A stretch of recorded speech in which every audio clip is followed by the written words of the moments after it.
This is Coach Randy. Remember this girl? She appeared on Prodigy Bowlers Tour, episode 152, back in October 2023, when we were in Gladstone, Missouri, covering Division III. She can put this match in the win column.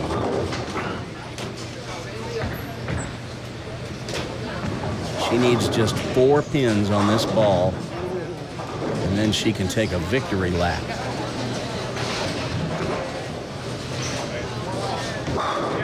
How about that one? Very impressive.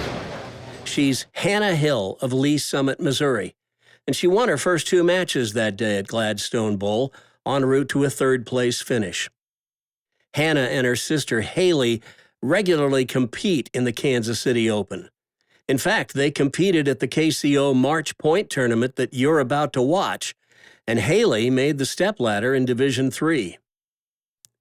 But then later that night, Sunday night, when the sisters, their parents, their 2 dogs and 2 cats crawled into bed to call it a night, nothing seemed unusual. But after a few hours, their lives all changed. At around 3:30 a.m. on Monday morning, one of the dogs saw the flames from an electrical fire and started barking. And that dog kept barking until all the members of the family were awake and got out of the house. One of the cats suffered smoke inhalation and required oxygen, which the Lee Summit Fire Department first responders administered at the scene. The good news is all 4 2-legged members of the family and all 4 4-legged members of the family got out of the house and are all okay. But they lost their house in the fire. The girls' parents, Robert and Laura, were shaken, of course, but they consider themselves to be blessed inasmuch as they didn't lose any family members, just their home and most of their belongings that were in it. Robert's sister, the girls' aunt Sarah, started a GoFundMe page to try to help raise some money to help the family start rebuilding. I'm here to ask you to donate anything you can. This is one of the most beloved families in the junior bowling community here in the Kansas City area, and the girls are adored by most everyone who knows them. I've put the link to the GoFundMe campaign in the pinned comment at the top of the comments down below. There it is. Or here it is on the screen. Click the link and do whatever you can to help this family. Let's show them what a great community Prodigy Land is. And thanks.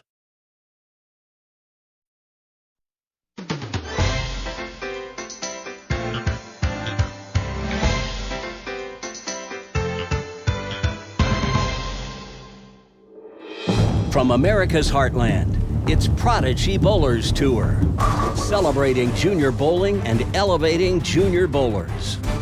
Today, episode 162, the 2024 Kansas City Open March Point Tournament. 5 players qualified for the TV finals, but only one can be crowned as the Division IV champion. Here are the 5 finalists. Bowling in the number 5 position is Bella Gonzalez of Shawnee, Kansas. She'll face the 4 seed, Kaylin Melvin of Tonganoxie, Kansas, in our opening match. That winner will meet the 3 seed, Ellie Blyenberg of Kansas City, Missouri. The winner of that match will face the 2 seed, Bailey Coleman of Excelsior Springs, Missouri.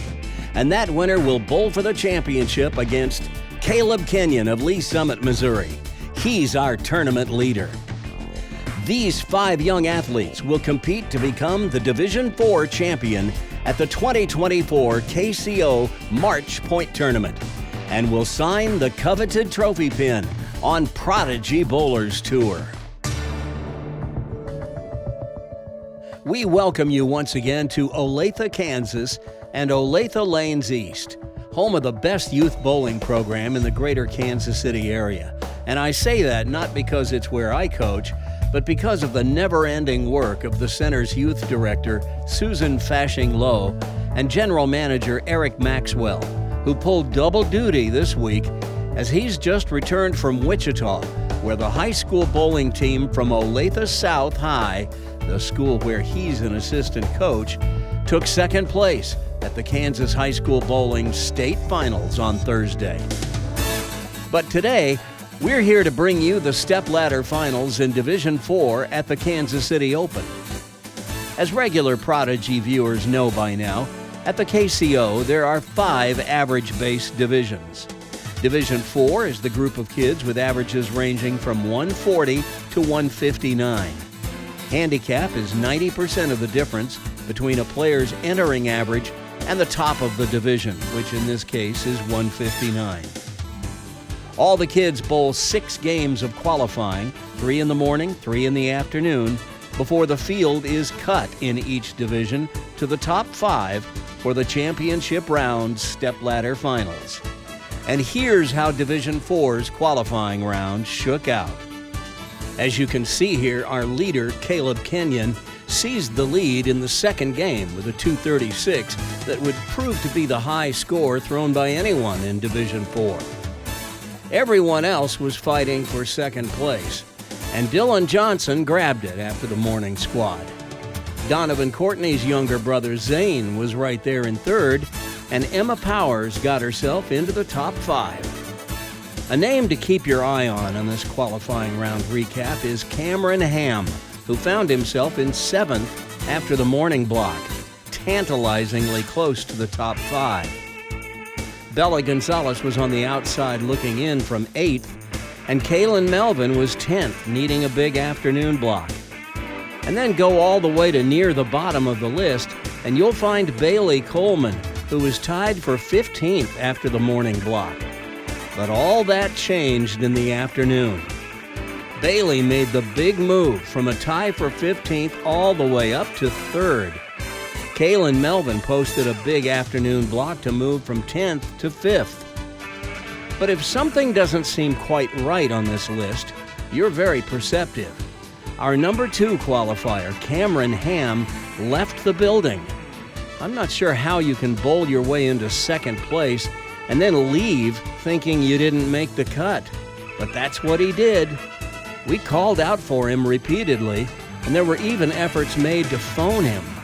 But bowling tournaments wait for no one, at least not too long. And Cameron was a scratch for the stepladder finals. So Bailey Coleman, Ellie Blyenberg, Kaylin Melvin, and our alternate, Bella Gonzalez, all moved up a spot, which means Bella went from an interested spectator to the 5th seed into the stepladder finals. And Cameron Ham learned a very hard lesson. So with that, we move on to match 1, which pits our 5 seed, Bella Gonzalez, against our 4 seed, Kaylin Melvin. I've been eager to get one of the Gonzalez sisters, there's 3 of them, on the show pretty much since we moved Prodigy to Kansas City 2 years ago. And I have a feeling there might be a little sibling rivalry over the fact that it was the youngest Gonzalez sister who made it on to Prodigy before Kiara or Layla. We've had their cousin Ethan on the show a couple of times before, but Bella is the first of the sisters to make it. And I've been predicting big things for Kaylin Melvin for a while. Last month, she won the first 3 matches in the Division 4 stepladder, only to lose in the championship match. So she's eager to get another chance. As a matter of fact, that wasn't the only time Kaylin made a stepladder this season. Go back to the very first tournament of the season in September when we were here at Olathe Lanes East. Kaylin made the stepladder that day, qualifying 3rd. Bella right in the pocket with a solid hit. Leaves a ringing 10 to start. That's a fine how do you do. As you can see, there is a 5-pin handicap differential. Bella's getting 8, Kaylin's getting 3. And Bella pulls her spare attempt at the 10-pin. So an open frame to start. And as you can see, we've added the handicap in to their score right there in the first frame. Bella with 9 out in the first. Add to that her 8 pins of handicap, and that's how we arrive at 17 in the first. Now Kaylin on the right lane.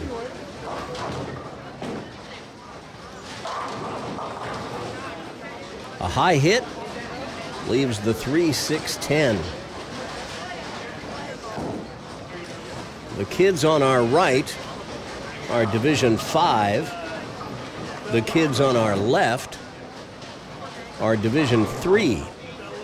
And we will recap their stepladders at the end of the show. Kaylin goes cross lane at the 3-6-10 and covers it. She's just 10 years old, turned 10 in October. She's been bowling since she was 4. Already has a 232 to her credit and a 545 series. Pretty good. Finds the pocket with that one, but kind of in that no man's land of the half pocket and didn't quite have enough fingers on it to get it to finish strong enough to kick out the 10, so she'll move left on the approach and go cross lane at the single pin spare. And just gets it by the hair on her chinny chin chin. Does she have hair on her chinny chin chin? I don't really know, but you get the idea.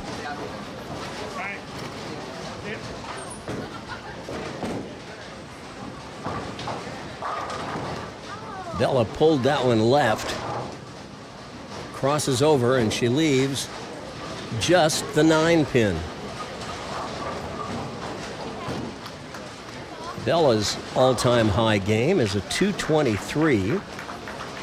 Her high series, 572, and she started bowling at the age of 5. Ooh, well now. A close shave there. But she gets the 9 pin to fall. So a spare in the second. Bella and her older sisters Kiara and Layla bowl with us here at Olathe Lanes East. That ball finished just a little strong. Goes high, leaves the 4.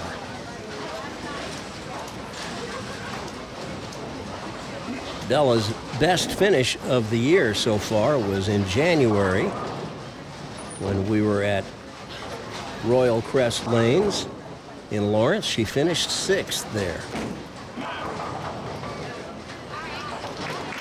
There's a conversion of the 4 pin.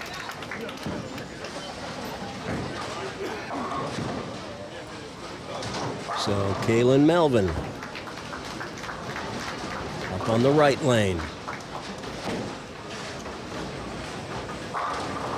Boom. Right in the pocket. Boy, I like her swing. She has a super straight swing. Straight back, straight through.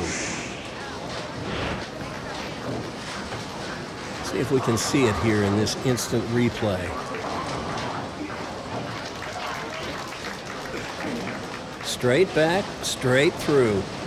Over about 9 at the tracers, and man, that was 10 in the pit. See you later, pins.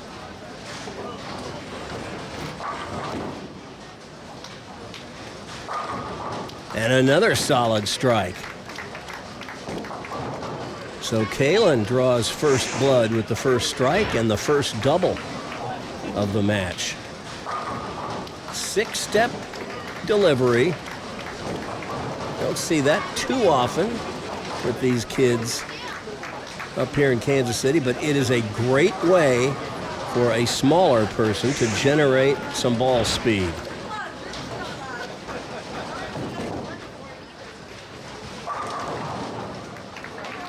How did she do that? Bella with a nosedive that takes them all out.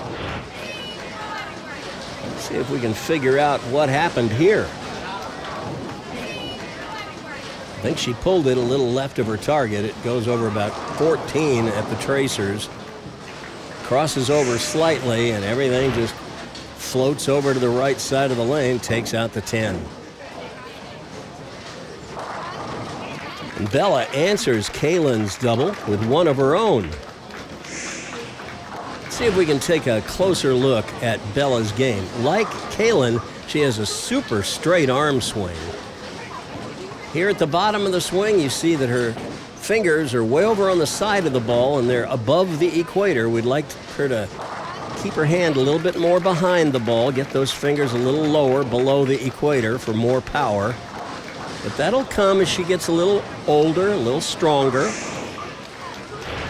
All right, Kaylin going for 3 in a row. Oh, yikes. Yikes. Didn't see that coming. She loses 10 pins in count because she was working on a double, and now, not the easiest spare in the world, a full rack.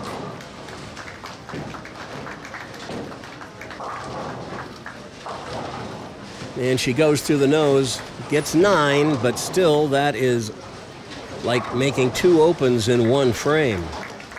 She loses 10 pins in count on the first ball, and then she loses 11 more pins by opening. So that's disaster. Put that in the rearview mirror and make a good shot here.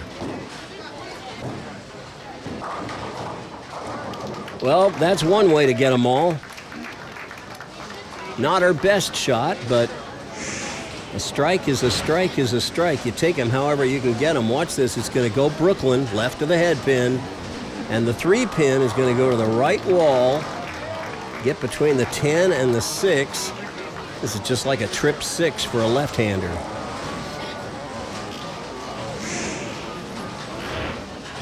You take it. All right, Bella. Now she's going for 3 in a row.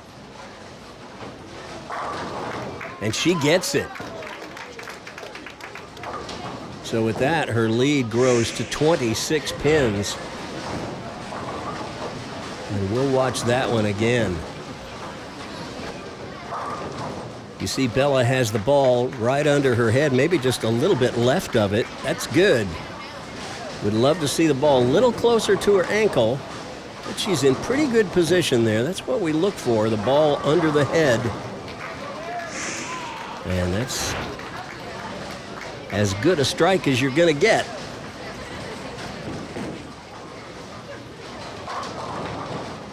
Oh, she tripped out the 4 and 7, and something got the 10 to go late. What happened here? I know how the 4 and 7 went out. That was the 2 pin. And I think that was the 6 pin that laid in the gutter and just touched the 10.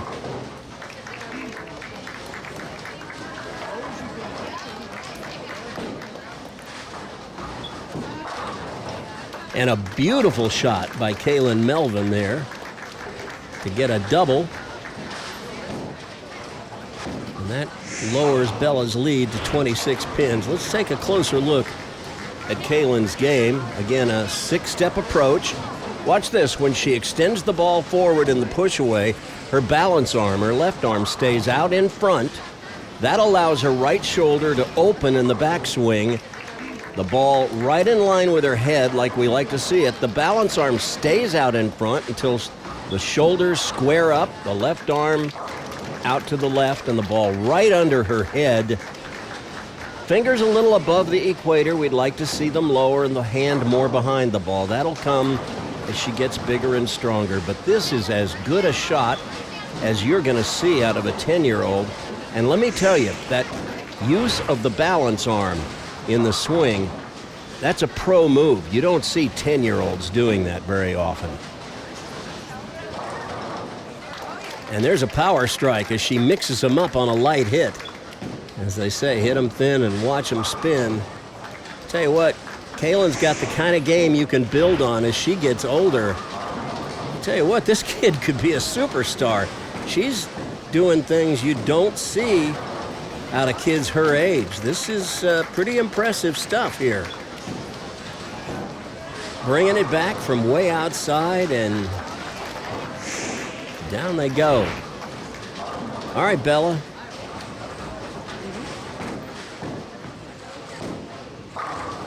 And she answers the bell with a strike of her own. That gives her a 5-bagger. Extends the lead back out to 26 pins. Watch this. Bella, very straight approach, another very straight arm swing. She's playing just a simple down and in shot. Very repeatable. I'm surprised we haven't seen her more in the stepladder. And she almost gets that 5 to take out the 7 on a swisher. But the 7 remains. The string comes to an end.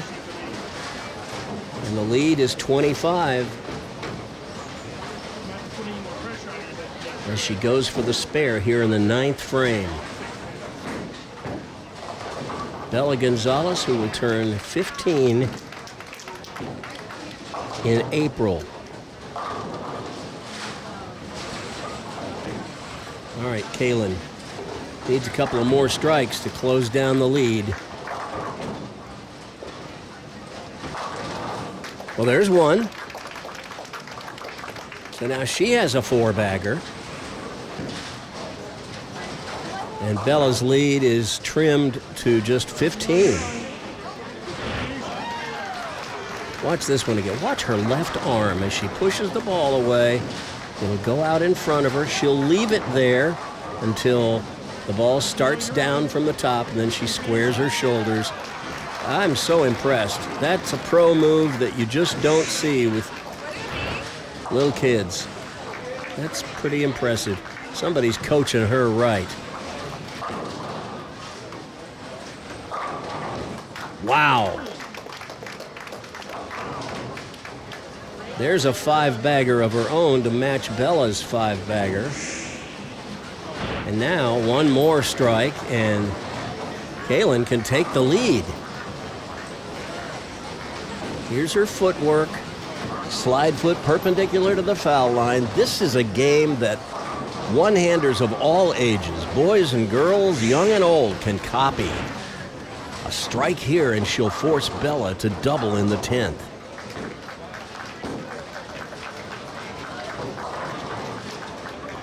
But the 7-pin stops her on a wall shot that got the 4 and 5 to go, but the 7 remains.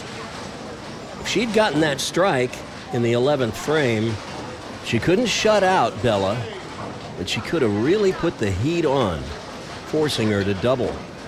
But now on her fill ball, she's going to finish with 229 with a conversion here. And there you go. So Bella is going to need to fill 15 pins. She's on a spare, so she's got to watch her count. Strike would help. And she answers the call. That makes getting 15 a whole lot easier, because now she needs 5 pins, but she's got 2 balls to get them.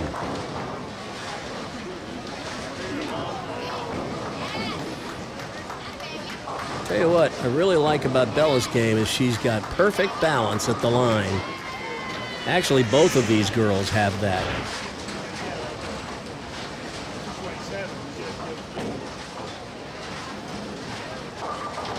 Oh my goodness. Well, there's the 5 pins she needed.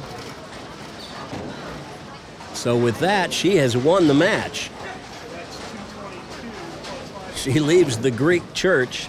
It's not often you leave the Greek church and go, okay, that's good. But mission accomplished. She got the 5 pins she needed. Oh my goodness. She makes a pretty good play at the Greek church. But winner, winner, chicken dinner. Bella's moving on. It's a 232 to 229 victory. And Bella Gonzalez is moving on to match 2. She will face Ellie Blyenberg next.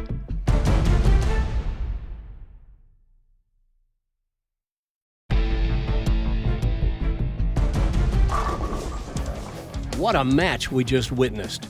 And may I remind you, these two girls are in Division 4. Kaylin just bowled her heart out. When she got up to bowl in the 7th frame, she was trailing by 36 pins. But a 5-bagger pulled her right back into contention and within one more strike of forcing Bella to double in the 10th. But that gutter ball Kaylin threw in the 5th is really what did her in. Well, that and the fact that Bella dropped a little 5-bagger of her own on Kaylin in the middle of the match. In fact, Bella's 232 minus her 8 pins of handicap gave Bella a 224 scratch, which beat her previous lifetime high game by a single pin. So it's Bella Gonzalez who is advancing to match 2, where now she'll face Ellie Blyenberg. In February, Ellie finished 3rd at the KCO, so she's no stranger to bowling under the pressure of the championship round. But she admitted that watching Bella and Kaylin each bowl over 200 in that first match has her a little nervous bowling in front of the camera. Being nervous is perfectly normal. But you know what, Ellie? Whenever I was bowling in a stepladder and my opponent dropped a little 250 in the match before I had to bowl them, I just said to myself, I'm glad they got that out of their system before bowling me. And then I just went and bowled my own game. You do that, and you'll be just fine. Bella just bowled her lifetime high game, and it remains to be seen if she can keep that pace up. Maybe she will, maybe she won't. But as TV's Chris Berman used to say, that's why they play the games.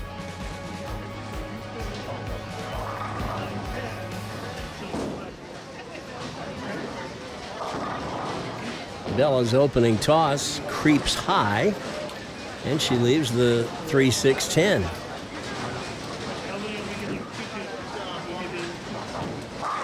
That last game, she just beat her all-time high score. She shot a 224 scratch. Her old high was 223.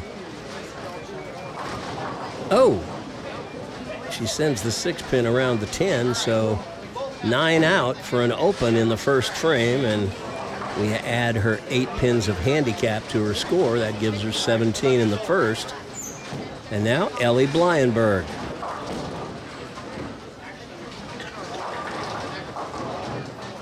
Well, that ball hit and it just deflected to the right. She must not have quite caught it with her fingers when she let it go. That's usually what causes that. Here's how you make the 5-7. Put the ball on the right edge of the 5-pin, slide it over into the 7. Usually just move your feet about 3 boards left of your strike position. Throw your strike ball. Pretty close. It just gets a pinch too much of the 5-pin. Ellie, 12 years old. Bella is 14. So a couple of years of age difference. Ellie's best finish so far this season at the KCO is in January. In Lawrence, she finished 3rd after qualifying 2nd. Oh my goodness. Back-to-back 5-7s, but this one, a result of a wall shot that went wrong. So, she'll reload and try the same thing again. She knows where she stood on the last one, just move maybe another board left. And another good try, but once again, too much 5-pin. So she starts with back-to-back opens, and that's not what she had in mind. All right, Bella, who lists as her favorite pro bowler, Linda Barnes. Looks like that ball might have hung on her thumb just a little bit. It was kind of airborne for a little while, off her hand. That may have taken a little bit of speed off of it, which could have caused it to break high. Now she'll go cross lane at the 4-7. And covers it with ease. Well, we've talked about the bowling Coleman family before, and we will see one of the bowling Colemans in our next match. That's Bailey Coleman. But the bowling Gonzalez family has almost as many bowling kids and a couple of bowling parents.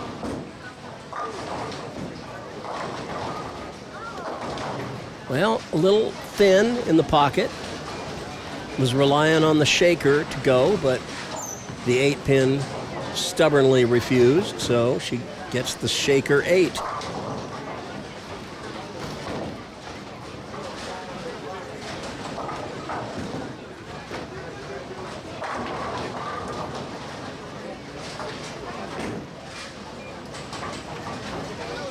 Oh, no.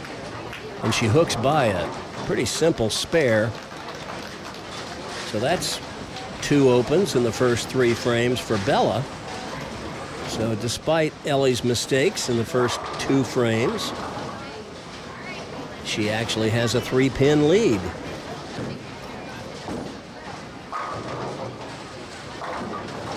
And buries that one in the pocket. A solid strike.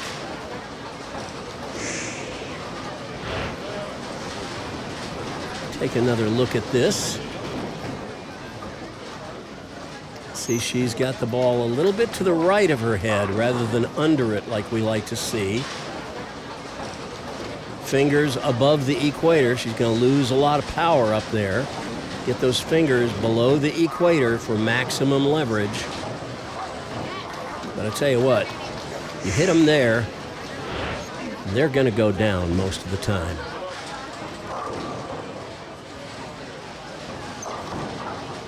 Well, she pulled that one in the oil. It didn't hook too much.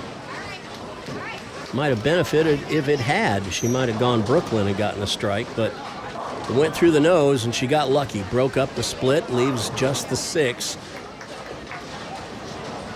So this a little easier spare than the 2 she shot in frames 1 and 2. Oh! And it just slides by. So another open, and with that, she hands Bella a 9-pin lead. And Bella takes advantage. In match play, that's what you want to do when your opponent leaves you an opening. You want to jump on it right then and there. And that's what Bella does.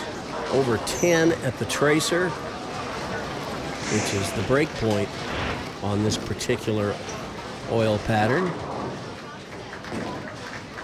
Pulled that one, but it's set in the pocket. And that just tells me she's lined up right. Bowling on the house shot, and when you've got that much miss area, you know you're standing in the right place and aiming in the right place. There's her footwork. That time it went over about 12 at both the arrows and at the break point. So she's got a little pull room.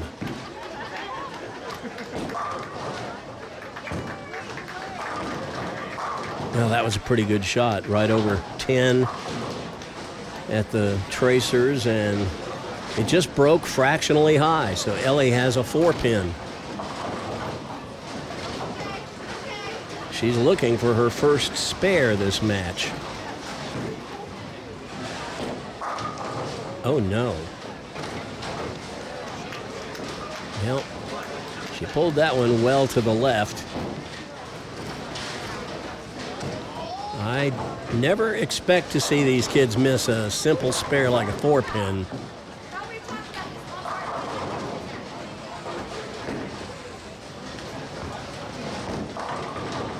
Well, that was another good shot, just like the one in the previous frame. It just hooked a little high at the end. So she leaves the 4-7. Could have been a 4-7-9 or worse, but again, pretty simple spare. Oh, no. Oh, what's going on here, Ellie? It's take another look, see if we can pick it out for her. Maybe help her a little bit. At the top of the swing, the ball gets way behind her back, and from there, nothing good can happen. You either got to bounce the swing to the outside or throw it straight to the right, which she's not going to do. So you see the ball bounces to the outside, goes around her hip, and you see at the release her right shoulder has passed her left shoulder. And whenever your right shoulder passes your left shoulder, you're going to pull the ball left every single time. Got to get those shoulders squared up at release. And Bella finds the pocket, and once again, her opponent leaves her an opening, and once again, she jumps right on it. And now she's got a turkey. She's playing a very simple down and in line, and if she hits pretty close to where she's aiming, she's got the miss area to get away with a slightly off shot. Oh my. That one she pulled a little left, so it never got out into the dry boards of the lane, and so it just skidded the whole way down the lane, never got into a hook or a roll, and now she's got a difficult little spare. The 4-5 baby split. That's the way you make it. Put the ball right between them. Maybe. Oh, how about that? The 4-5. We call it a baby split. There's a lot of baby splits. We call it that because you make it by having the ball touch both pins.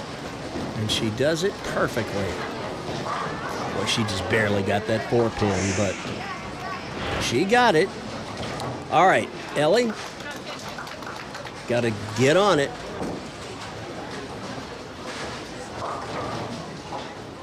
Well, that ball did the same thing that Bella's ball did. It never got out to the right, so it never found the dry boards to create friction and get that ball to turn left. So the 2-4-5-7-8, this is a tricky one. Put the ball on the 2-5, let the ball drive through and get the 8. Just like that. Good shot.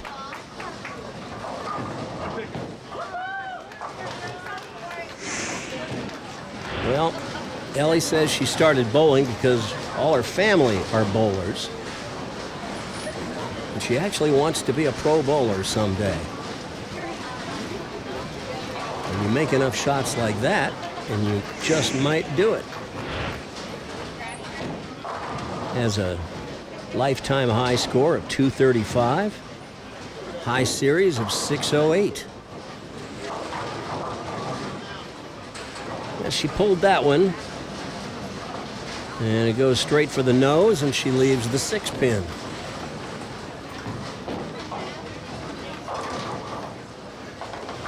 Now, she had this same spare earlier and just missed it on the right. Let's see if she can make the adjustment. There you go. Way to go, Ellie.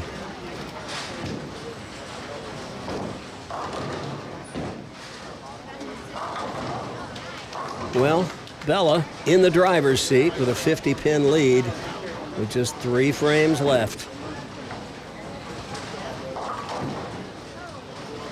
But you don't want to be tempting fate going through the nose like that. That could have been most anything. But she gets away with it, leaves a simple single-pin spare, the 3-pin.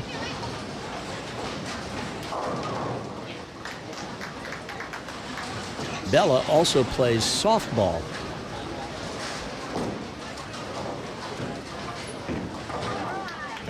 Well, she's got that underhanded throwing motion down, doesn't she?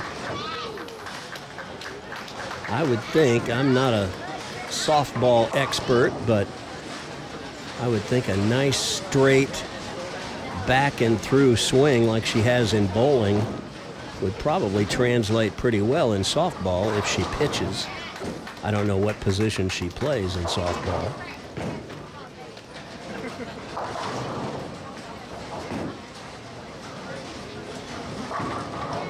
Boy, that just looked good right off her hand, didn't it?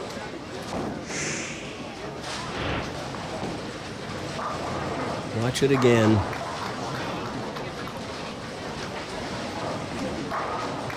Right over 10 at the arrow, swings it out to about 7. And that was just a perfect strike. All right, Ellie's got to strike out to have any chance at all.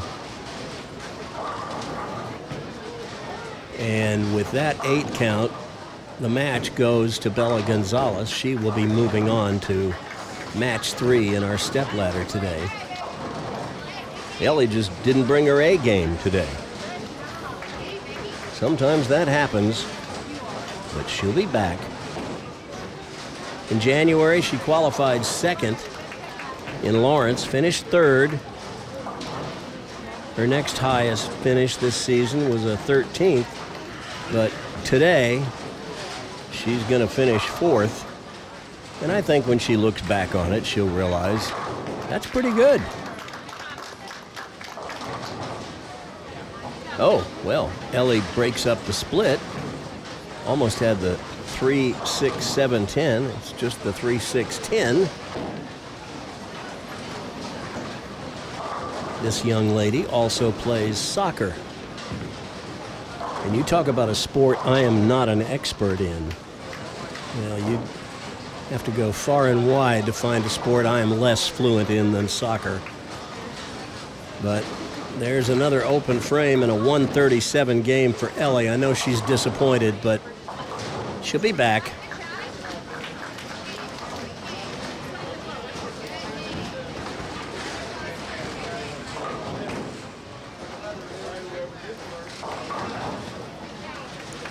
Bella through the nose with that one. Another 3-6-10. Convert this and then strike on the fill ball. She will finish with 202.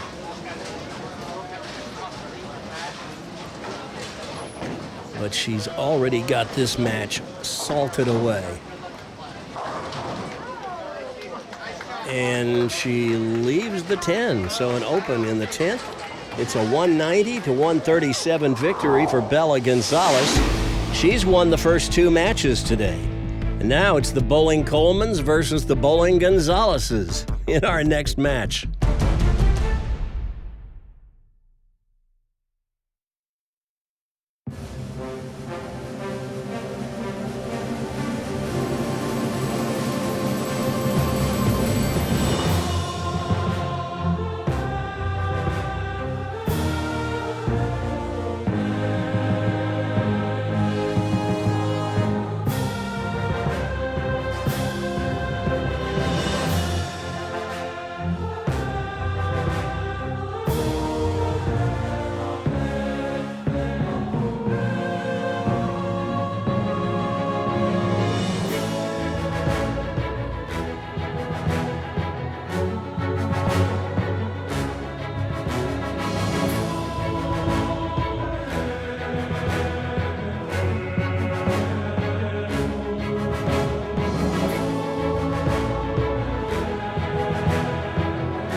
Well, clearly it wasn't the game Ellie Blyenberg had hoped to bowl. But she can take comfort from knowing she did throw some quality shots.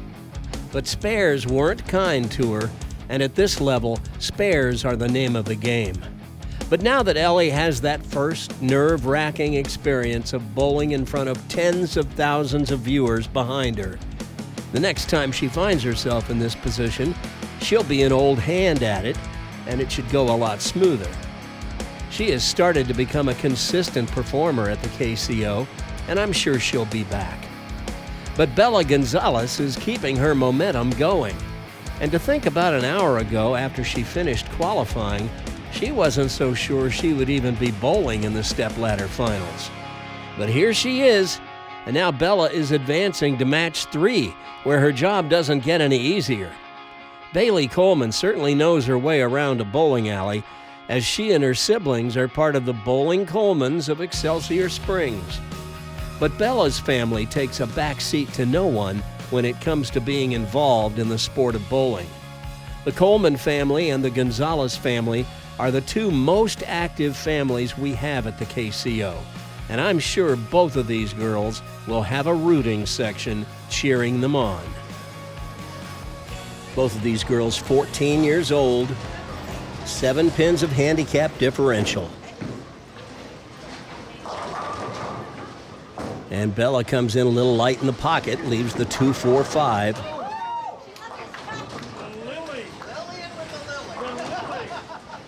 Well, they're hollering over on the pair to our right, where Lily Fuhr has just left the Lily, the 5-7-10. I don't even want to look at that. Oh, no.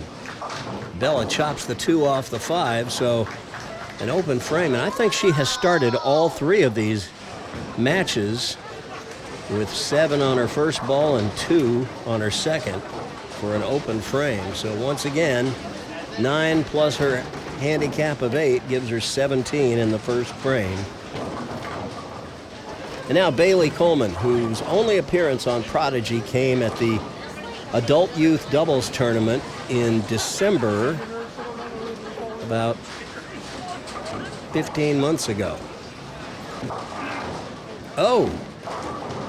And she starts by putting her opening toss right through the nose and leaves an ugly looking thing, the 4-6-7. Bailey has 8 siblings. One of them has aged out of youth bowling. There may be others, I'm not sure. Gabriel Coleman appeared on Prodigy a time or 2 last season, and he has since aged out. Andrew was on the show once last year and last month. And her sister Grace won when we were at Crown Lanes in Leavenworth last spring in April.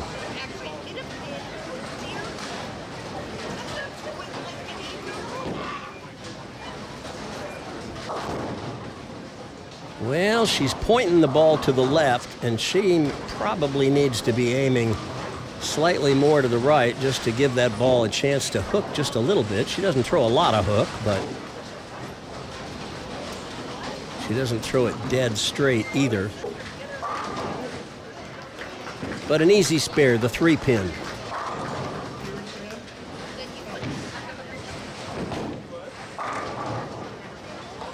And she covers it without a problem. Bailey says her best moment in bowling is when she bowled her first 200 game. Do you remember when you bowled your first 200 game? Or are you still waiting to bowl your first 200 game? Oh! Well, that doesn't seem right. Put that ball solid in the pocket. Leave a stone 8. They say it's the only true tap in bowling, and I'm not going to argue the point. But I would expect Bella will take care of it. And I would be wrong. She hooks by the 8-pin. Well, back-to-back opens to start, and Bella surrenders the lead to Bailey. But it's early.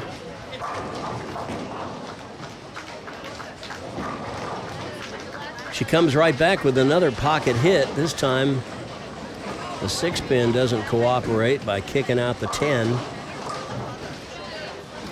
So, she'll have another single pin spare to shoot at. And that'll be 3 opens in a row. So Bella off to a start that she would not have predicted or wanted in this match.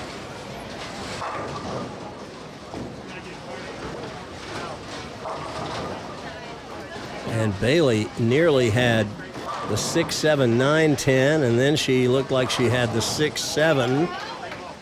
But in the end, it's just the 6-pin. So you'd have to consider that a bit of a break.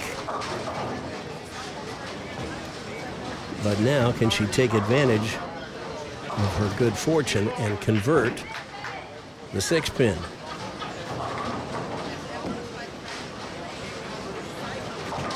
And the answer to that question is a resounding yes. So we have back-to-back spares for Bailey Coleman and a 14-pin lead early in the match.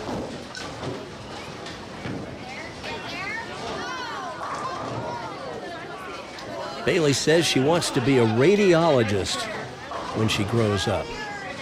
Good for her.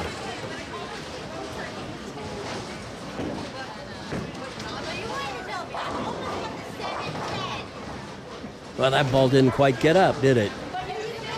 Hits thin in the pocket and leaves the 2, 4, 5.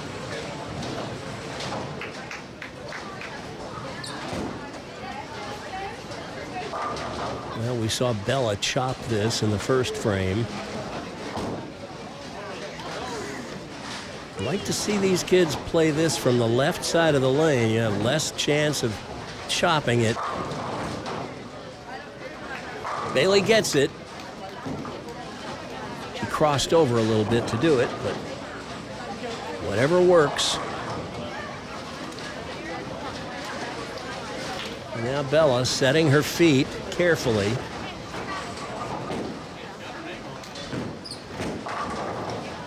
And she gets a strike. Boy, that 7-pin looked like it might stand, but it went finally. I think we will find that it's the 2-pin that goes to the left wall, the third one from your left. It'll go to the left wall, change direction right in front of the 7, and it just barely ticked it as it went by, knocking it out. She pulled that one and it set right in the pocket. So that's back-to-back strikes for Bella. Watch this. This will go right over about the third arrow and hits 14 at the tracers and just settles right in the 1-3, right where you want it.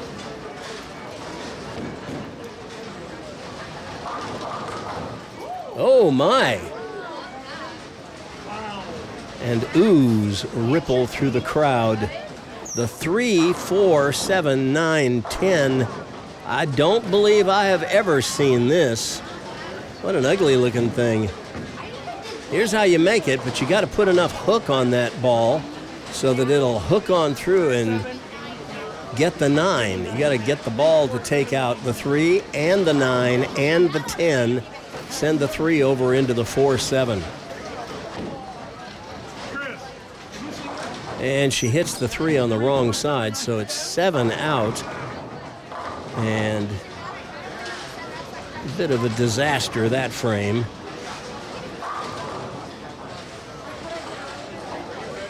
But we're only halfway through the game. Anything can happen.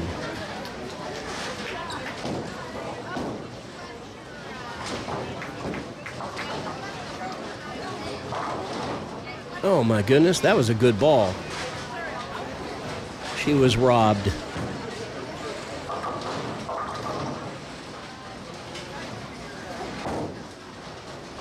A 7-pin stubbornly refusing to cooperate.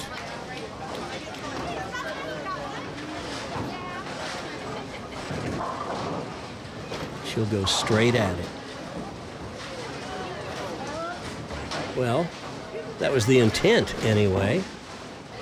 But she pulled it left, and I think her right shoulder passed her left, like we saw with Ellie in the previous match on a couple of 4-pins she shot at. Now Bella. Hold it. Goes through the nose, leaving the 3-6.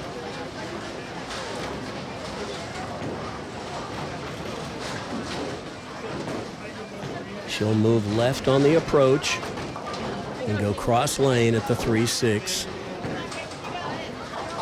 And she sends it a little too wide, and it doesn't recover. So an open frame, and that'll tighten this match down to just 14 pins. So it is anybody's ball game here.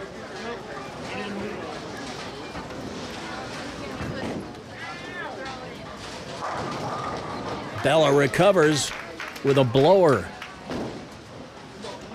She rips the rack. Watch this. Big first and second step, short little third and fourth step, and a nice plant on her final step. Foot perpendicular to the foul line, just like you like to see it. And down they go.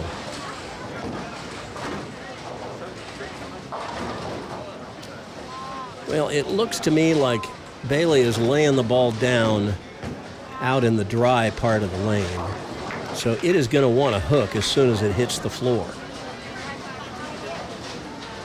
If she will just move left a few boards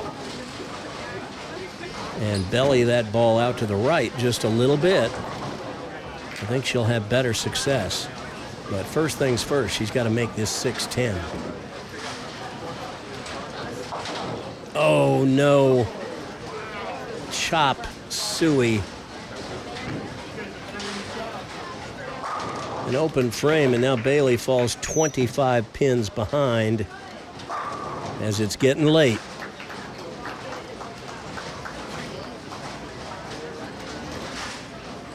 When I asked her what got her started bowling, she just said, "My family bowled before I was born."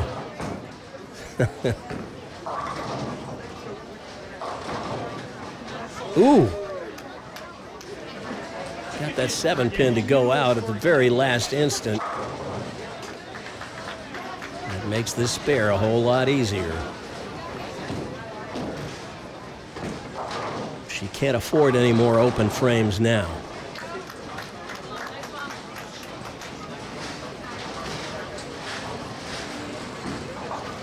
Oh no. Oh no. Well,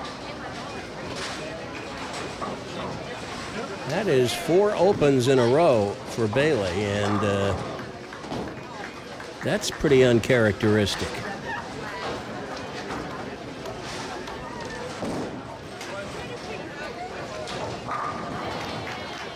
Look at Bella go.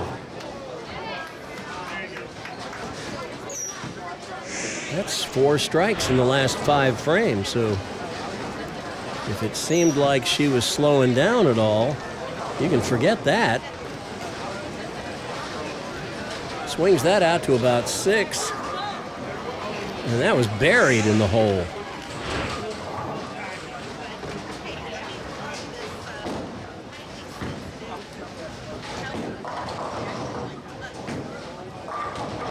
And another ripper.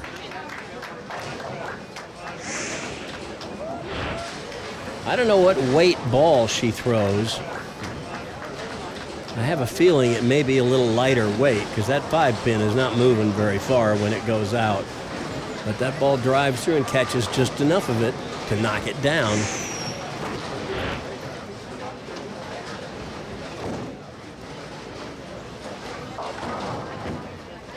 And another high hit for Bailey Coleman, and that puts an end to her chances of winning this match.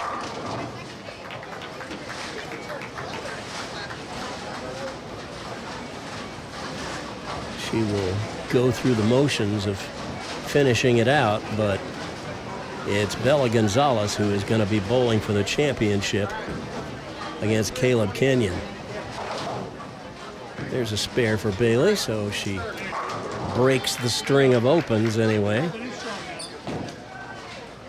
I don't know how much consolation that is for a player. I know after I've made 4 opens in a row and basically bowled my way out of the championship, there's not much that would console me.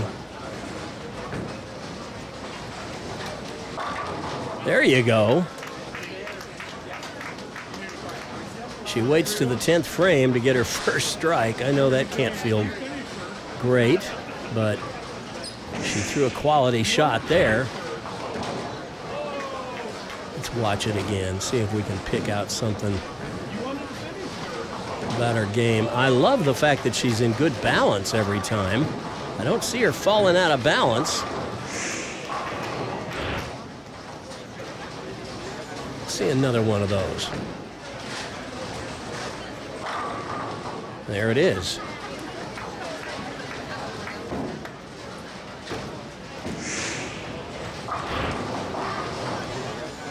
Take another look at that one.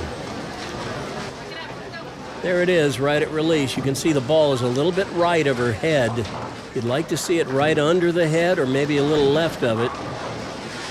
The fingers are above the equator as well. Like to get them a little lower behind the ball rather than around the ball so much. But she's 14. She's still got time to figure it out. A 9 count on the last ball. That's a 144 for Bailey Coleman. Not what she was hoping to bowl this match, but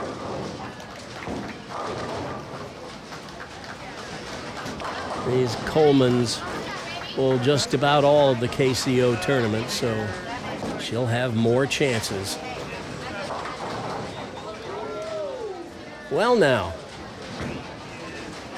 Bella leaves the 7-10 split in the 10th frame, and I guess if you're gonna leave it after you've already won the match.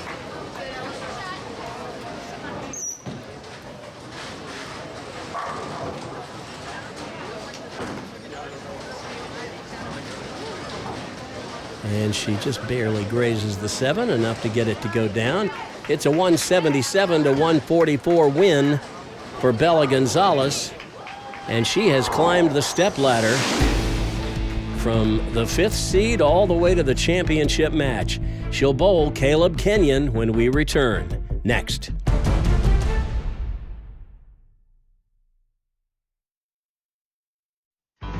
Now, from the Prodigy Bowlers Tour newsroom, with reports from across the universe, around the world, throughout the nation, and up your alley. This is Prodigy Striking News. This past week, the Kansas high school bowling season reached its climax as the state finals were held in Wichita. Here's a recap of the better performances by the Prodigy kids. On Wednesday, February 28th, the state finals in Division 1 to 4A were held at Bolero, Wichita. Among the boys, the state championship team for 2024 is Wichita Trinity Academy, and the individual state champion is Shane Circle of Ottawa High School. Prodigy star Connor John medaled in 8th place. He's on the state championship team, Wichita Trinity Academy. And over in the 1 to 4 girls, the 2024 state championship team is Buhler, And the individual champion is Isabella Cunningham of the state runner-up team, Wichita Central Christian. Then on Thursday, February 29th, the state finals in Division 6A was held at Bolero North Rock. The 2024 state championship team is Derby High from just outside of Wichita.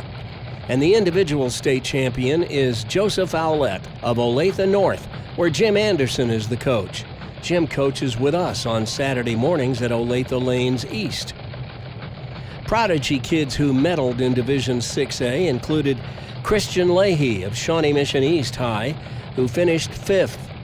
Anthony Dokalis medaled in 9th. He bowls for Olathe South High, which finished the team competition as the runner-up. Ethan Deal of Mill Valley finished 13th. Davis Best of Blue Valley West High was 15th.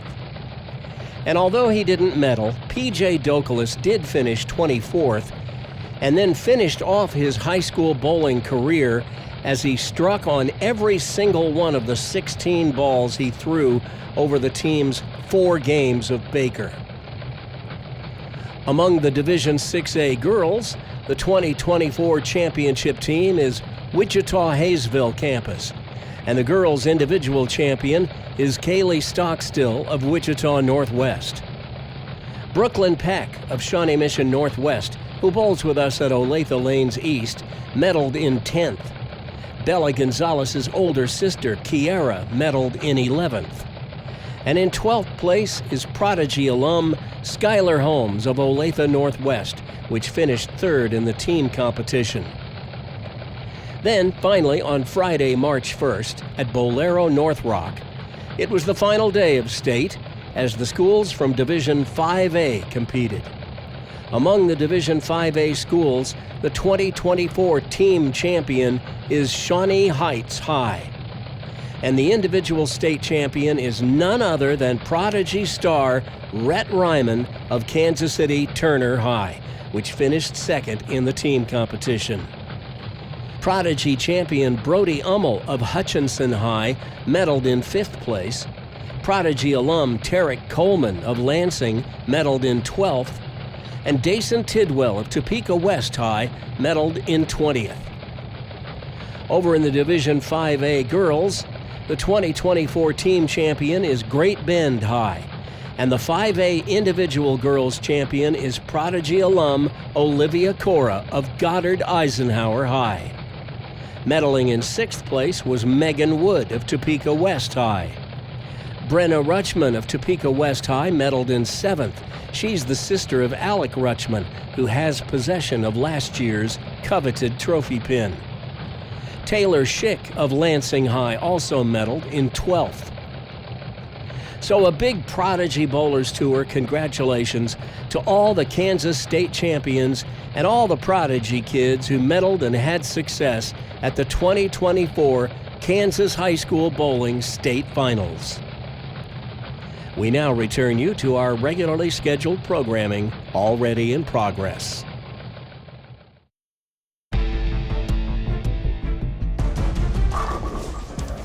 Well, 5 open frames is not a recipe for success, and Bailey Coleman knows that. A couple of those opens were splits, which is understandable, but 2 were single pin spares, and you just can't miss those in a single game match if you want to win. But Bailey finally got loose at the end of the game and threw some good shots. She'll have other chances to win in the future, but today it's a 3rd place finish, and that's certainly not nothing. But it's Bella Gonzalez who has now ridden her position as the alternate all the way up the stepladder to the championship match, where she now faces our tournament leader, Caleb Kenyon. After the first couple of balls I saw Caleb throw today, I thought to myself, he's Division 4? A two-hander, Caleb gets plenty on the ball. But I also knew that if he throws that much ball and still only averages 140 to 159, he either must spray it a lot or has trouble with his spares. But he bowls out of Lee Summit, which seems to be a hot spot of young bowlers in the area. So chances are he's getting coached up over there and will keep getting better and better. Obviously, the pins fell just right for Caleb today in the qualifying round for him to be in the top spot. And now he stands just one game away from his first tournament victory. Bella may have her hands full this match if she wants to climb the stepladder all the way to the top. Pretty impressive. This is Caleb's first bowling tournament, and here he is with a chance to win it.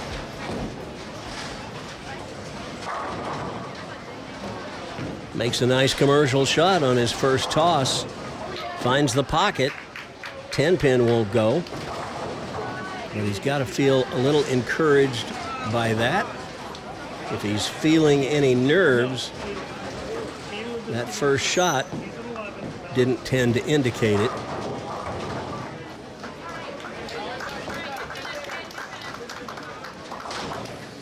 And he covers the spare.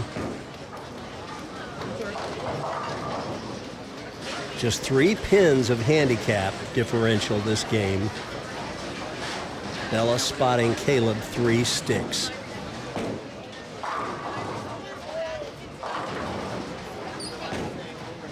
Well, she crosses over, leaves the 6-10.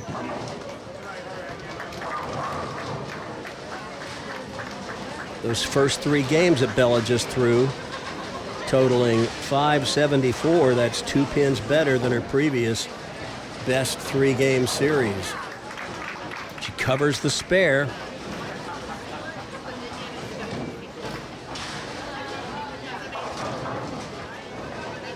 So Bella going for her first tournament win,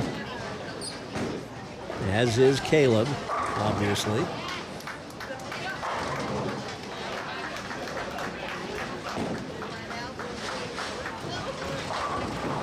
Ooh, Bella just pastes the pocket with that one. Take another look at it here if we can.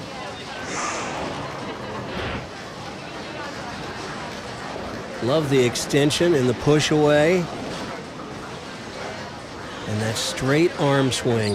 The thing about a straight, relaxed arm swing like the one she has is it'll hold up under pressure.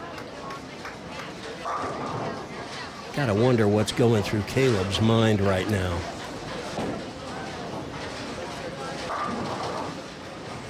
Pretty good shot. Hooks a little high, leaves the 4-pin. I saw him throw some warm-up balls earlier, but this is really the first time I've had a chance to watch Caleb Kenyon bowl. Simple spare, the 4-pin.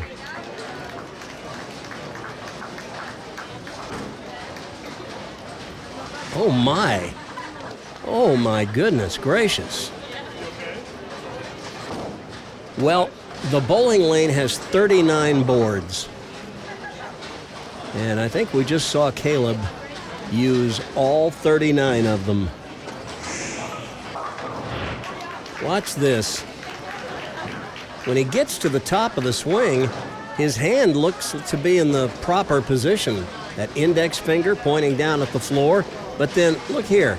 He's gone all the way around the ball. He's just trying to do too much to it. He spins the ball, and here it's hanging over the edge. It's out on the 1 board, maybe the 2 board, and it hooks by the 4-pin. If he'd just stay more behind the ball, he'll have just as much power, but a more controllable hook. Gives it the big loft that time, and it skids past the pocket. Well, I couldn't quite figure out at first why a kid who throws this much ball and has this kind of rev rate could still have an average between 140 and 159, but I'm starting to understand. He just tries to do too much to the ball. Comes all the way around it.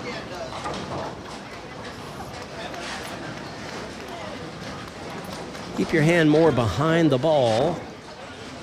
That ball will drive through the pins just as powerfully, maybe more powerfully, It'll still hook, but in a more controllable fashion. Bella just a little high on that hit. Now she leaves the 4-pin.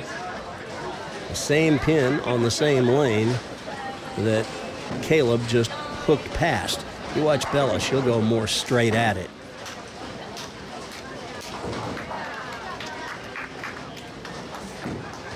Straighter is greater, especially on most spares. And at this level of play, spares are really more important than strikes. You make all your spares, you will be a tough out. Really, that's true at almost any level. Bella with a solid strike in the 4th.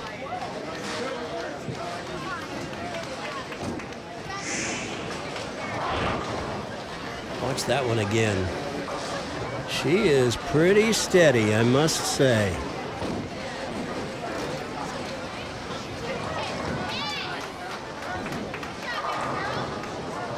Yep. Pins had no place to go but down.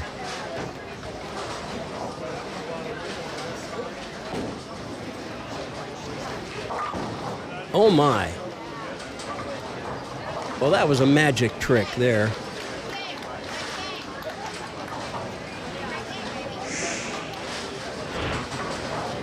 Watch this nosedive, or Jersey squasher, as we sometimes call it, right on the nose, and they just all collapse inward.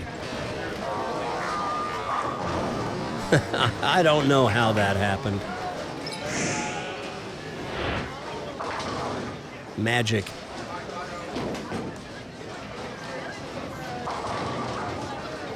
Well, and that's what happens when you get all the way around the ball. You give it all that axis rotation, but you throw it right through the oil. It just slides and never gets into a roll. And that's what happened on that shot. It slides by the head pin, and now he's got the 1-2-10. Put the ball on the left side of the head pin, throw it over into the 10. Well, he had the right idea. Close.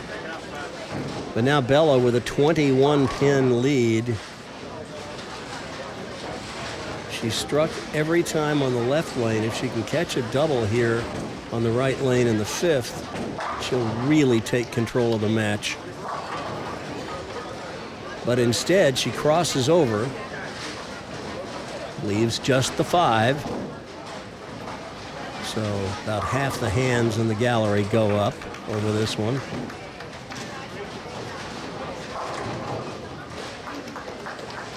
I don't think Bella's going to have much trouble with the 5-pin, though.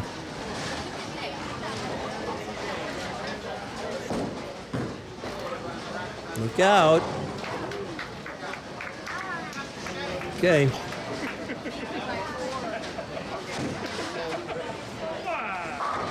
Once again, the bowlers on our left on lanes 5 and 6, they are the Division 3 group, and the bowlers on our right, who I think are done now, Division 5, will catch you up on how their stepladders played out at the end of the show. Another ball that cuts through the nose. Bella has done that a number of times today, and I don't believe she has left a wide open split. So she's got a little good fortune going her way today.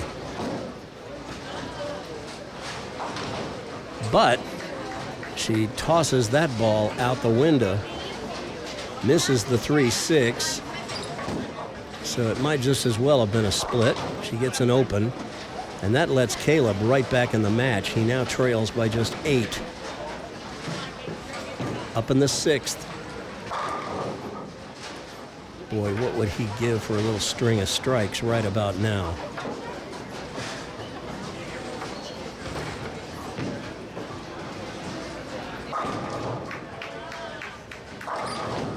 There's one. You would think with that many revs, that ball would drive through and power out the 5, but instead it deflects around it. And he gets the 5 on a wall shot. Watch this. That ball is not only under his head, it is like a whole ball to the left of his head. That is great. His hand completely under the ball. Forget about below the equator. It's down at the South Pole. That's where all the power is, but still he's not playing the lanes correctly. He's playing it inside the oil, never getting much friction to help him, and same thing happens there. He just doesn't get the ball wide enough to take advantage of the dry boards out to the right. But a makeable spare, the 2-4-5, needs to convert it. Put that ball on the 2 and 5. The 2 will get the 4. And if you cross over and get the 2-4 with the ball and the 2 gets the 5, that'll work too. He doesn't care how he does it, he just wants to make it. Oh no! He doesn't get enough of the 2 to get the 4. So, an open frame in the 7th, and Bella's lead grows to 20. And now, what can she do here in the 7th and 8th to try to take control of the match? Well, yeah, a shot like that'll help.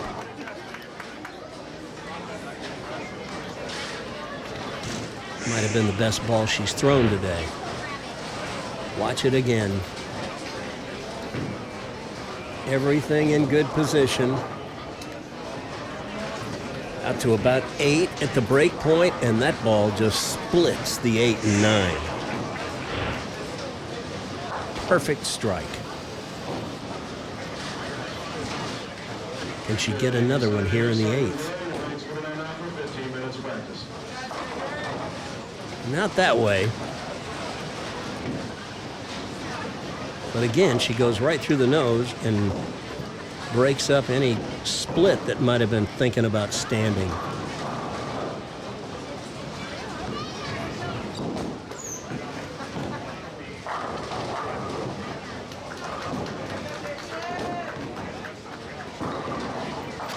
And she covers it. Well, when you've never won before, and it gets down to the final frames like this, the heart starts beating a little faster, even when you're 14 like Bella or 17 like Caleb. And you know there's a camera behind you. You're thinking about how many people are going to be watching this. Not to mention all the people in the bowling center who have their eyes on you. Yep, you feel that. Well, that ball gets away from Caleb. He just turned it too early. He's just, as I've said a couple of times before, he just tries to do too much to the ball. It's almost like he's trying to spin the ball with both hands when he lets it go. I see that occasionally with two-handers, that they just don't have the right picture in their head of what they need to do. Just roll the ball off your fingers. The left hand is completely off the ball when it leaves your right hand. Oh no. Well, when I used to play golf and I'd hit a tee shot that far to the right, my partners would say, he just hit one out where the elephants go to die. They don't make lanes wide enough for that shot. But let's figure it out here. He can still shoot 184. That would force Bella to stay clean the rest of the way. But Caleb needs to take it off the sheet here. Strike, strike, strike, strike. Oh boy. This is no time to be leaving this cluster. The 3, 6, 9, 10. The pros will tell you that other than splits and washouts, this is the toughest spare they face. Here's how you make it. Put the ball on the 3 and the 6, but you got to drive through and get the 9. And that's what he didn't do. So another open frame, and now The door is almost closed on Caleb. The best he can do is 163. Bella can pass that with a strike here.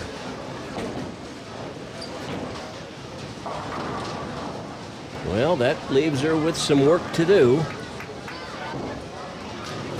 7 count. She will need to make this and get 2 pins in the 10th frame to wrap it up. Well, that may not be what she had in mind, but it is still within reach. Again, Caleb, with 3 strikes in the 10th, would finish with 163. Bella needs just 4 pins to win the tournament. That's the winning ball right there. Bella Gonzalez has gone from alternate to the 5 seed all the way to the top to win the 2024 KCO March Point Tournament in Division 4. And she can throw that ball out in the parking lot if she wants to. It doesn't matter. She's already got it won. And Caleb gave her a bit of a battle there. He made it interesting. But this kid is going to get better. He bowls over there in Lee Summit at Summit Lanes. They've got a lot of really good bowlers over there. So some of that mojo is going to rub off on him. Looks to me like it already has.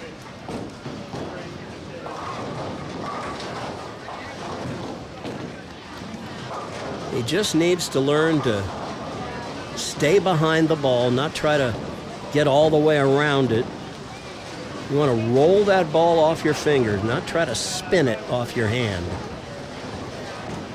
Look at that left-hander on the left. That's how you do it. Watch him with a mirror.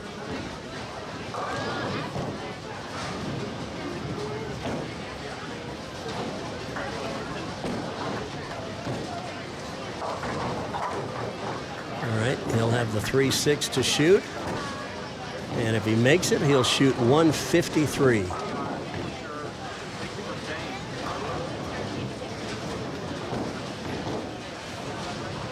Caleb, when he grows up, wants to be an actor.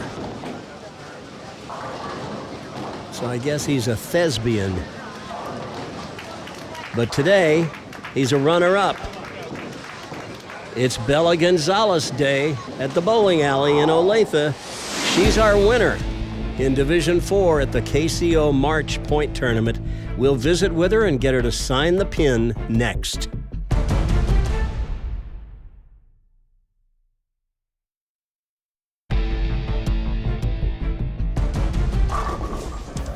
Well, Caleb Kenyon came in with guns a-blazing, but in the end, his spare game was all he really needed, and it abandoned him just when he needed it the most. 5 open frames is just not going to get it done in a championship round match when you're bowling the players who are bowling their best that day. Caleb has a lot of potential, but I think once he learns that he can let the ball do some of the work for him and he doesn't have to give it so much extra juice at release, he's going to start improving in a hurry. But it's Bella Gonzalez, who was the alternate when qualifying ended, but got into the stepladder as the 5 seed when the player who qualified second inexplicably left the building.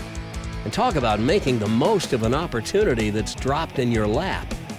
In the opening match, Bella bowled her lifetime high game, beating her old high by a single pin. And her first 3 games in the stepladder eclipsed her lifetime high series by 2 pins. And in the 4th match, she won her first ever tournament. So I imagine Bella is a pretty happy camper right about now. Here's a fun fact. By winning all 4 matches, Bella also became just the 3rd girl in Prodigy Bowlers Tour history to run the stepladder, winning all 4 matches. The first 2 also did it here at Olathe Lanes East. Grace Ryder at the 2022 KCO September Point Tournament in Division 5, and Lauren Leonardi at the 2023 KCO Invitational in Division 2. So, Bella, I'd say you're in some pretty elite company. I have been talking about the Gonzalez sisters pretty much since Prodigy moved up to Kansas City, and we hadn't seen any of you on the show. Your cousin Ethan made the show 2 or 3 times, but finally one of the girls actually won on Prodigy. It's Bella Gonzalez. Congratulations. Thank you. How did you do it? By striking. By striking. That's a good formula most of the time. You made a lot of spares too. How about that first match? What were you thinking when that little strike-a-thon was going on? I'm sitting there saying to myself, this is Division 4? You guys both bowled great. You bowled a little better. So, is this your first KCO that you've won? So, I heard that your first game was your high game so far in your life, right? And you beat it by 1 pin? Yes. And then your first 3 games was a new high series for you by 2 pins. So you have triple congratulations today for a title, for a new high game, and for a new high series. Well, we have a little tradition that you get to sign the coveted trophy pin, and this makes you eligible for the Prodigy Bowlers Tour Tournament of Champions, which will be held the Sunday after Father's Day, right here at Olathe Lanes East. So, have you picked out a pen? She's going with red. No, that's purple. She's going with purple. So there it is. Put the date on there too. It's March, what is today? The 2nd or 3rd? One of those. And there it is. Our champion in Division 4 at the March Kansas City Open point tournament, Bella Gonzalez, who runs the stepladder to do it. That's pretty awesome. Congratulations. As I mentioned earlier on the show, the kids bowling to our left on lanes 5 and 6 were Division 3. And here's how their stepladder played out. In the opening match, the 4-seed Liliana Gentlemark of Kansas City, Missouri, defeated the 5-seed Haley Hill of Lee Summit, Missouri, 172 to 140. And yes, that's the same Haley Hill who, along with her sister Hannah Hill, who you saw in Prodigy in October, lost their home Monday in the wee hours of the morning, just hours after they competed in this very same KCO tournament. I do hope you'll check out their GoFundMe page and chip in to help the family at this most difficult time. The link is pinned in the comments down below. In match 2, the 3-seed Kelton Meyer stopped Liliana Gentlemark's march to the top, 214 to 144. And then in match 3, the 2-seed Kadrick Crouch defeated Kelton Meyer in a close one, 189 to 183. And finally, in the championship match, Kadrick Crouch and the tournament leader, Chris Reno, tied at 198 and went to a 9th and 10th frame roll-off, which Chris Reno won 38 to 32. So congratulations to the Division 3 winner, Chris Reno. And as I mentioned earlier on the show, the kids bowling to our right on lanes 9 and 10, that was Division 5. And here's how their stepladder played out. In the opening match, the 4-seed Bailey Fuhr, the sister of Lily Fuhr, who's been on the show a couple of times, defeated the 5-seed Briley Walschlager Monty 193 to 180. Briley won the title in Division 5 on our first show of the season back in September. Then in match 2, Bailey Fuhr kept her winning ways going, defeating the 3-seed Mark Morris Jr. 181 to 170. That set up an interesting match between sisters, and Bailey Fuhr won her 3rd straight match of the day, taking down her sister Lily, the 2-seed, 143 to 113, sending Bailey Fuhr into the championship match. But it was tournament leader Shane Schonifer, who's no stranger to the winner's circle, that took the title, 183 to 171. So congratulations to the Division 5 winner, Shane Schonifer. On the next edition of Prodigy Bowlers Tour, episode 163, we'll bring you the championship round in Division 1 from this very same March point tournament, and we'll recap the action in Division 2. Remember, March is the one month of the season where the KCO holds 2 tournaments. The next one is on March 17th at Aaron's Family Fun Center in Belton, Missouri, where we'll bring you 2 episodes of Prodigy at the second of 2 adult-youth doubles tournaments on the KCO calendar. Then we're in the stretch run of the KCO season with just the April and May point tournaments leading up to the KCO Invitational in June, and of course the Prodigy Bowlers Tour Tournament of Champions on the Sunday after Father's Day, where every KCO champion of the 2023-24 season, whether their stepladder was showcased on Prodigy or was merely in the periphery, if they won their championship match at the KCO this season, they're eligible to bowl in the Prodigy TOC. Again, that's the Sunday after Father's Day, right here at Olathe Lanes East. If you'd like to enter the KCO or want more information about it, visit their website at www.kansascityopen.com. If you like this video, leave a thumbs up and smash the subscribe button. About 3/4 of our viewers aren't subscribers to the channel, which really holds us back from growing the channel like we could with more subscribers. So just hit the red subscribe button and leave a comment down below. Just no spoilers, please. If you'd really like to support the creative work that goes into producing Prodigy Bowlers Tour, and it takes about 40 hours to produce each episode of the show, become a Prodigy patron. For just $5 a month, you'll get early access to all our full-length episodes of Prodigy, and for $10 a month, you'll get early access, and you'll get your name in the show's closing credits as an executive producer, like the big shots in Hollywood. To keep up with all things Prodigy, join our Facebook group. From anywhere on Facebook, type into the search bar Prodigy Bowlers Tour and hit enter. That'll take you to where you can submit a request to join the group. But remember, be sure to answer the 3 screening questions or we might decline your request to join.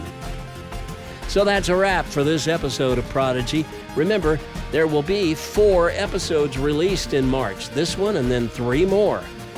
So be on the lookout for a new show each week. So until we meet again, this is Coach Randy reminding you to stay behind the foul line and keep kicking out the corner pins, not the ball returns. Now, go get your bowl on.